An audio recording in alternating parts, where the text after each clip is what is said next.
Next up, we're going to talk about federal alignment, advancing self-government, including ITARA. And we're going to, Gordon Smith is here. A lot of people know him. He's been around a little while. No, not the senator. So Gordon, he's an enrolled member of the Makah tribe and serves as a compact negotiator for the Office of Self-Governance, a role he's held since 2009. His experience includes positions with the Bureau of Indian Affairs at the Makah Agency and leadership roles within the Makah tribe, including self-governance coordinator, general manager, and tribal chairman. He holds a Bachelor of Arts in Political Science from the University of Washington. So with that, take it away, Gordon. Again, my name is Gordon Smith, compact negotiator with the Office of Self-Governance. 2009, I got decided it's time to leave the tribal side, go to the federal side. So, gosh, going on 18 years, 17 and a half years in Vancouver, Washington. So, Office of Self-Governance has one field office, and it's located in Vancouver, Washington, and that's where the majority of our employees are. Just so when I talk about self-governance, just take it for what it's worth, right? My entire adult professional career has been in self-governance. I went to work for my tribe in 1993 as a self-governance coordinator, which was then under Title III demonstration project. We were one of the second tier tribes coming in DOI, and then the first tier on the Indian Health Service. So I've worked on the tribal side of self-governance, had a cup of coffee with the Bureau of Indian Affairs as the line officer for the now defunct Makah Agency, and then again now with the Office of Self-Governance. So I have opinions about what it is, so take it for what it's worth. And this is going to be just a general overview of what we're doing, what Title IV is. It's not going to go into much detail, but what I've found in my 17 years is there's a lot of gaps. There's a lot of gaps in knowledge out there. And so what I'm hoping we're going to accomplish here is that the presentation will fill some of those gaps. But you have questions, and maybe those questions, and if I have answers, that'll fill those gaps a little bit more. So if there's anything that comes up during this, by all means, raise your hand. We'll do it. If you can want to wait to the end, that's fine too. So just a quick overview. We're going to go over our org chart. It's going to amaze you. Tribal participation, foundation legislation, tribal service options, some recent changes in Title IV, and also go over some key documents. And I'll just touch briefly on non-BIA programs. So the Office of Self-Governance. This is it in its entirety. And it's really misleading because even though you may see some vacants on there, you also see 3 acting positions. Our current acting director is Matthew Klappa, and he's a deputy. So in the entire Office of Self-Governance and Department of Interior, there are 11 full-time FTE. We're putting out approximately 40% of the funds that go to tribes nationwide. More contract support than the rest of the Bureau combined goes through these 11 folks up here. And 6 of them in Vancouver, and we have 1 person in Reston, 2 in Albuquerque, 1 in Oklahoma, and 1 in the Pacific region, Sacramento. So I jumped ahead a little bit. This is 2027 because we have a request to participate happens every year, and so going into 2027, we are adding right now 8 new tribal governments, and out of the 574 federally recognized tribes in the U.S., 336 of those are involved in some way with Title IV self-governance. There'll be 159 funding agreements, and in those funding agreements, there's 11 consortia, which represent 162 tribes in the Alaska region. And new coming in, again, these are their shortened versions of the name, 2 in Alaska, Angoon and Dot Lake, Little Shell in Rocky Mountain region, Mashantucket in the eastern region, Palma, Pechanga in Pacific region, Laguna Pueblo in southwest region, and Stillaguamish up in the Northwest region. So bad math. It was good 8 years ago, but on here kind of gives you a general idea. It's a little bit outdated. We had a great GIS person that helped an intern when we put it together, but gosh, like I said, that was 8 years ago. So you have a concentration of tribal governments in Oklahoma area, of course, Midwest, Pacific region, and Northwest region, and Alaska is just full of them. So, and what it doesn't show on here also is in the last couple of years, 2 tribes in Great Plains region compacted and came into Title IV. So some of the foundation legislation for self-governance and basically Indian Self-Determination Education Assistance Act, Snyder Act, 1921 was passed, and it expend monies for the benefit and care of Indian people. Johnson-O'Malley Act, typically we look at this as supplemental education funding for Indian students, but it also allowed funding for Indian people. 93-638, Indian Self-Determined Education Assistance Act was passed 1975, and really we refer to this as Title I contracts. Tribes contracted the service that were previously being carried out by the Bureau of Indian Affairs, and this directed the DOI and HHS to contract with Indian tribes. 1988, Title III. This was a demonstration project. The first year, there were 10 tribes that were selected to participate. 7 came in that initial year, and then in the next several years, the numbers kept coming up, pouring in. In 1992, IHS, it became a demonstration project allowed. And in 1994, Title IV became permanent option for tribes in Department of Interior. In 2000, Title V, it's the Indian Health Service. It became permanent for a tribal option. And in 2020, October of 2020, the Progress Act was passed, and those were Title IV amendments. And what that was is since Title V came after Title IV, there were some things in Title V that worked better for tribal governments. Tribes worked long and hard to update Title IV to get similar to what they were working with in Title V. And the Progress Act actually stood for something, practical reform and other goals to reinforce effectiveness of self-governance and self-determination for Indian tribes. I would have found something shorter, but anyway, so this was passed in October of 2020, but there were about 2 or 3 years of negotiated rulemaking for the regulations. And so, like I said earlier, it amended Title IV to be similar to what the tribes were working with in Title V.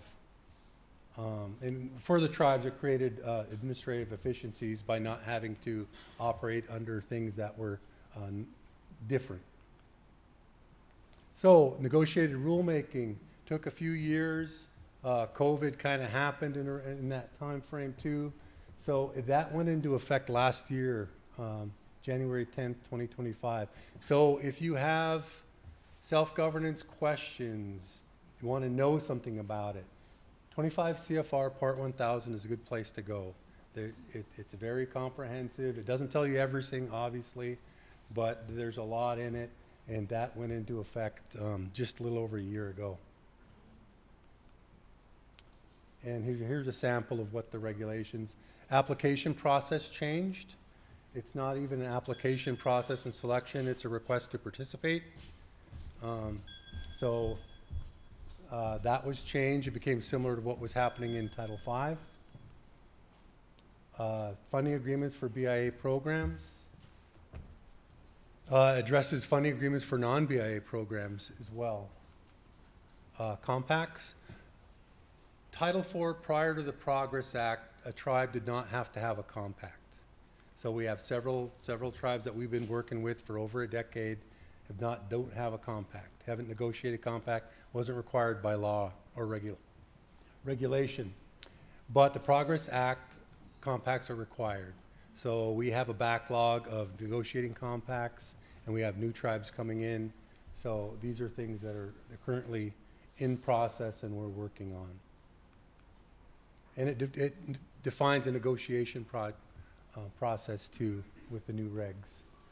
And something new for us, and it's not fun, is construction. So Title I contracts have Subpart J. So we have Subpart K. And that's, again, a work in progress. And those can be found in 25 CFR Part 1000. Yes, wow. Tribal service options. So as a tribal government, you have three options. You can receive your service from the Bureau of Indian Affairs, direct service. Operate service under a 93-638 Title I contract or cooperative agreement or Title IV compact. And that's our office. So we work with the region that the tribe is in, with the tribe, the regional coordinator, and Office of Self-Governance to negotiate program services, functions, or activities that the tribe wants to bring into a Title IV funding agreement. Or, and we do have examples of this, is we have tribes that have all three. They're receiving direct service for whatever reason, and oftentimes it's because if they take a program, they know they can't run that program with $200. So we're going to leave that with the Bureau of Indian Affairs to carry out that function. And for whatever reason, they have a Title I contract that they didn't want to roll into a Title IV funding agreement. So we have tribes out there that do have a combination of all three of those service options. And when a tribe comes into self-governance, or a tribe is in self-governance already, it's not all or nothing. So if a tribe is Title IV, they could be Title IV for everything, they've compacted everything, or they may have a Title I contract still, or they may still be receiving a direct service from either an agency or the region. So tribal governance and Department of Interior, it's designed to provide control and decision-making authority over the federal financial resources provided for the benefit of the people. And I heard earlier, right, when we talk about tribal shares, they're not enough. They don't keep up with enrollment, added forested acres, added trust acres, all that sort of thing. And even when you go back to the olden days in the 90s when some of these formulas and tribal shares were being hammered out, you were negotiating from not enough to begin with. So you still, and I think I heard this comment earlier too in one of the presentations, is it's really not about additional funds. You have a contract, you have a share, there may be additional funds available, but it's very minuscule. The real benefit is the ability as a tribal government to reprogram, redesign, reallocate within your funding agreement to meet the needs that you see from year to year, month to month, day to day, without asking anyone to do that. And it fostered a new partnership between Indian tribes and the U.S. government. And exercising sovereignty by making those decisions at the local level. So, Progress Act changed Title IV. So eligibility criteria for a tribe that requests to participate. So a tribe must complete a planning phase. Prior to the Progress Act, a tribe had to submit a planning document. So we receive the document, we review, yep, they covered everything, you're good to go. Now, let me go back. Planning phase, well, I guess we'll cover it. It's got an asterisk by there. So planning phase, provide a tribal resolution or other document, official action by the tribe. And for 3 years preceding the application, annual audit. Provide an annual audit with no uncorrected finding.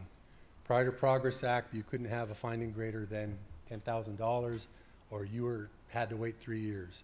So this is one of the things that changed from what Title V was in IHS to what we now have in the Title IV amendments to the Progress Act. So for the planning phase, there's your audits. No uncorrected significant material audit exceptions. So the planning phase, be conducted in satisfaction of the tribe. Tribal government says this is good to go. We're good. We did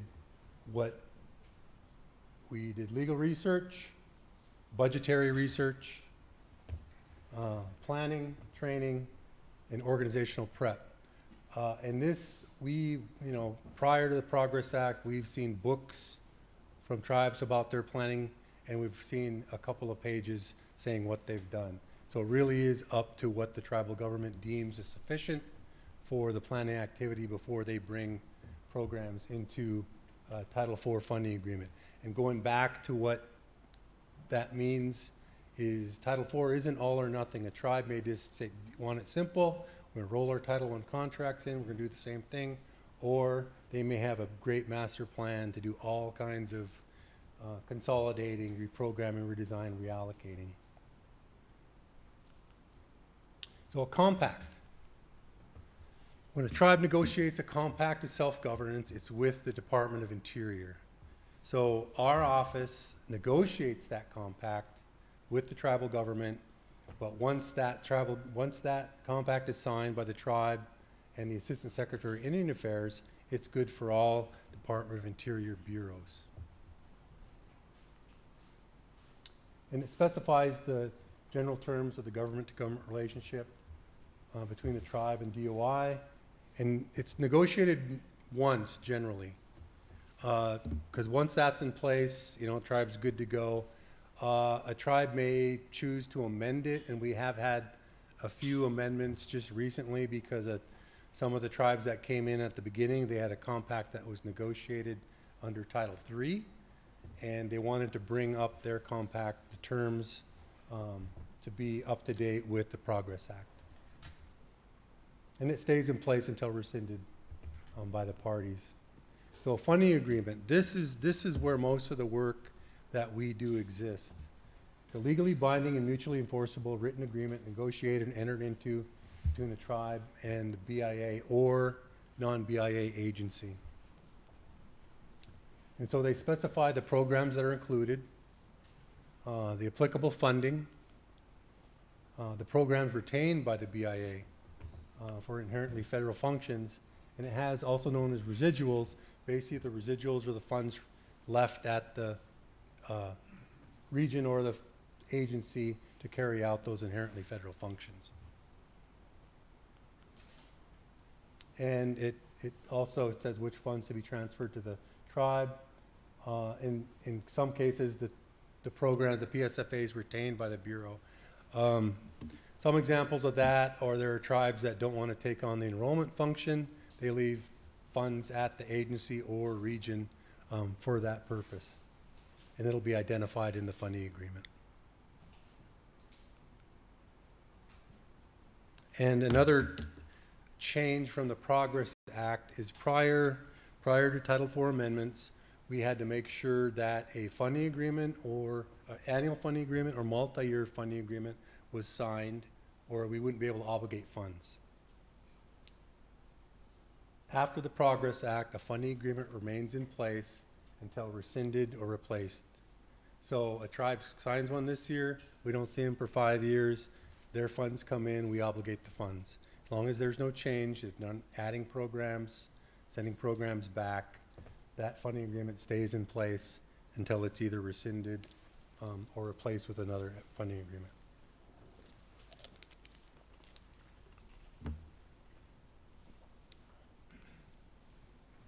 Non-BIA. So with a compact, non-BIA programs can be negotiated, and that's outside of our office.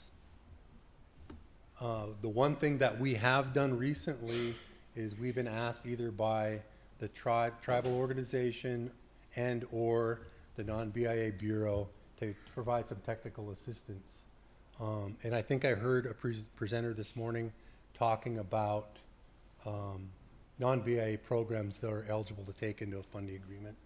There's a Federal Register notice that comes out every year that kind of lists by tribe, by programs that may be available.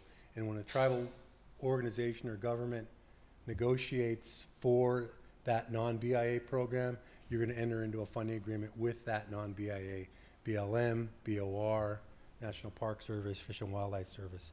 So you're going to have a separate funding agreement outside of Indian Affairs. Wow, that was it. I went fast. Questions? I know that didn't cover everything. Yes, sir. I had a question.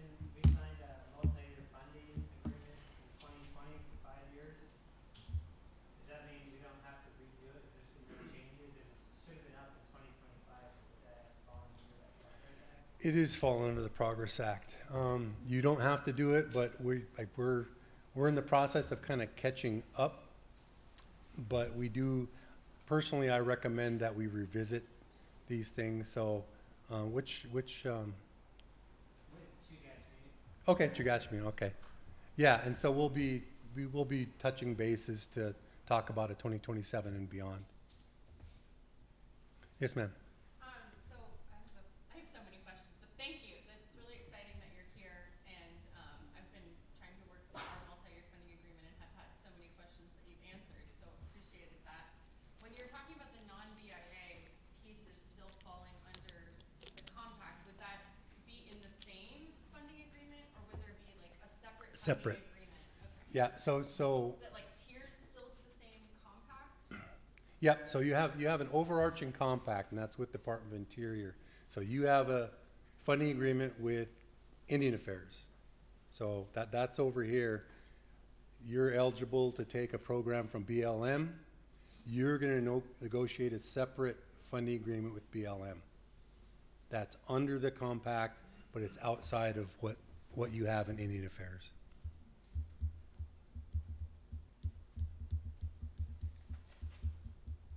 Yes, ma'am. With the new change of the Wildland Fire Service being created, will it be possible to have a compact with them as one of the agencies? Yeah, that's a great question, because right now, in a funding agreement, we take kind of special project type funding, can be added to a funding agreement, obligated to the tribe. And, you know, for this crowd, for you all, it's like hazardous fuels reduction, preparedness, a little bit of WUI. I mean, there are different things like that. So right now, what I've been told is in the near future, those type of special project type funds will still continue to go through our Title IV funding agreements to be obligated. But it sounds to me like the intent is down the road, they're going to be under that overarching compact, and you would tribal government would negotiate a funding agreement with the Wildland Fire Service. That's the way I understand it. But I think this year and maybe going into next, it'll remain either Title I or Title IV, depending on how you receive the special project. Yes, sir. So if you're negotiating a multi-year funding agreement, is the amount that you negotiate, is that fixed for the entire term, or is there room for escalation due to inflation and other costs on an annual basis? When we put together our spreadsheet, it's based on a share that, again, the shares go back to the early 90s. So there's an amount identified, your TPA base amount. Now we get that if a new tribe comes in, they bring those base amounts, we try to get them into our own TPA base. And so that number stays the same, but that doesn't mean that they can't get additional funds on top of that. And if there are amounts still being negotiated or amounts that vary from year to year, in our spreadsheet, we're going to put a footnote that kind of specifies the amount to be determined or the amount shown as an estimate. So we try to make sure that we don't make anything definitive when we plug stuff in there.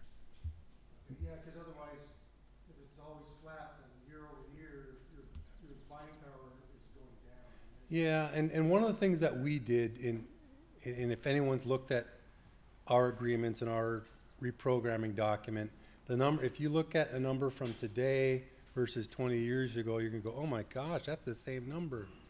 We didn't in our system uh, add the programmatic increases to every line and also the rescissions to the line. We put them in one big line here for the negatives, one big line for the positives, and the tribe can shuffle those in as they see fit.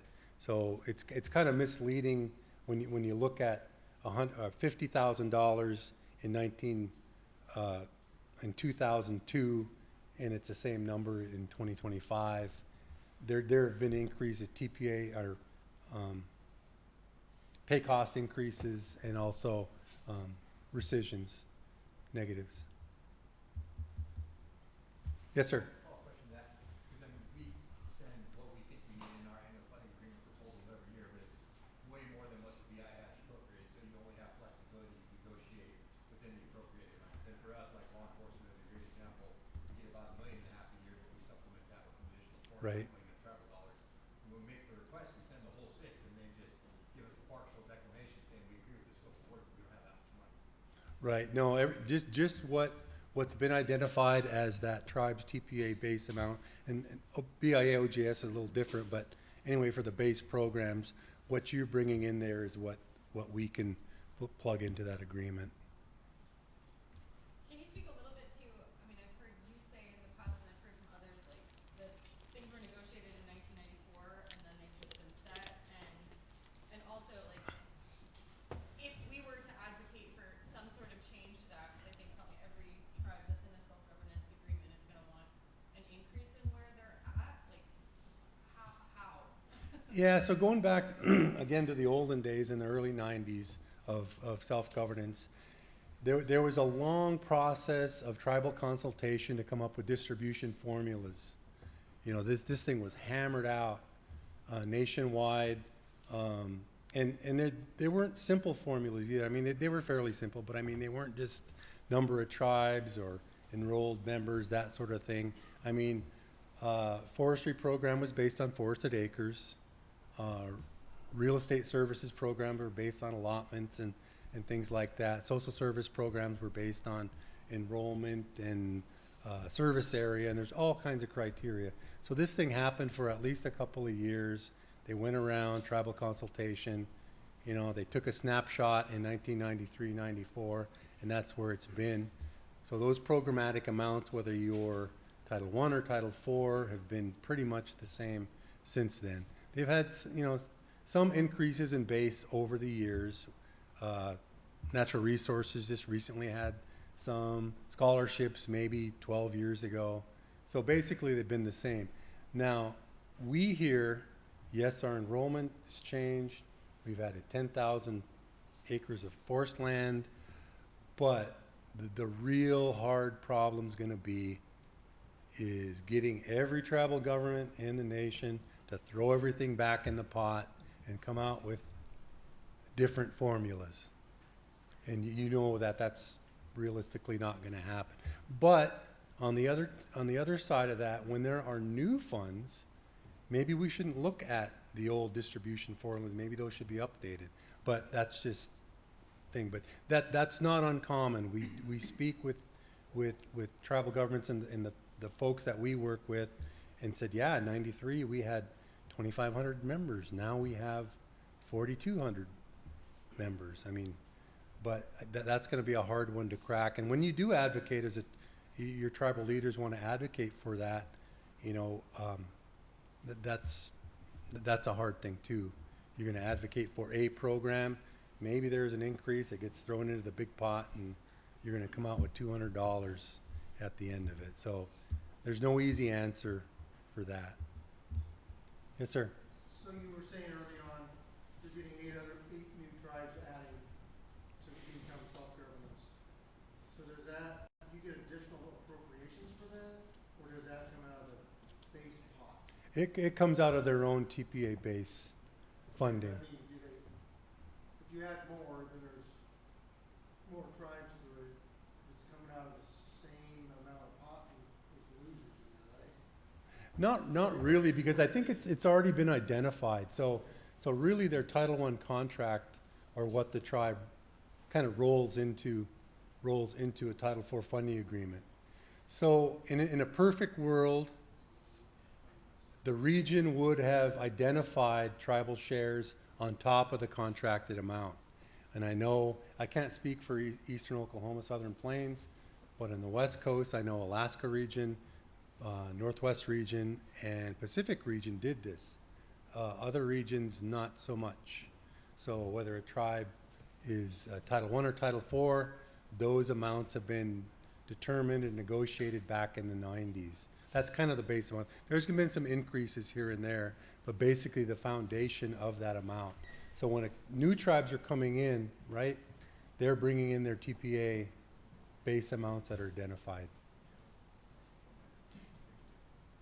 And when I came to work in 2009, we had, I'm going to get on my little soapbox here, we had 4 negotiators nationwide. We had 90 some funding agreements. Now we're bumping into 160, and we have 3.5 negotiators. So somehow that's not, the math ain't mathing on that part of it, but all right, I'll get off of that. Anybody else? Yes, ma'am. I've got a question. I mean, we've heard from Cody and Matt that there's like another $3 million in BIA forestry, out of the House bill this year. So I just as an example, I'd love to understand. So like, will that flow into these, or like, how does that kind of percolate through the agency to make its way to? I think it determines on how a plan that comes up from the forestry, right? So how that's going to be distributed. The easy button would be just to send it out on your share of the entire distribution, but that only results in maybe a $200 increase for some tribes. But Pete and I were just talking about that this morning, that trying to come up with a plan where it actually does the most on the ground versus pressing the easy button. So it really depends on how the folks up here want to get those funds out. Yeah, a little creativity goes a long way when you get a little bit of extra money. And Pete, typically you guys try to maintain the TPA basis, right? Because you don't know if Congress is going to give more or less next year. So when we get additional funding, it tends to be on like special projects or something. Where we can give tribes one-time bumps based on this fiscal year's appropriations. But if you get a reduction next year, you're not necessarily affecting their base. Correct. Yep.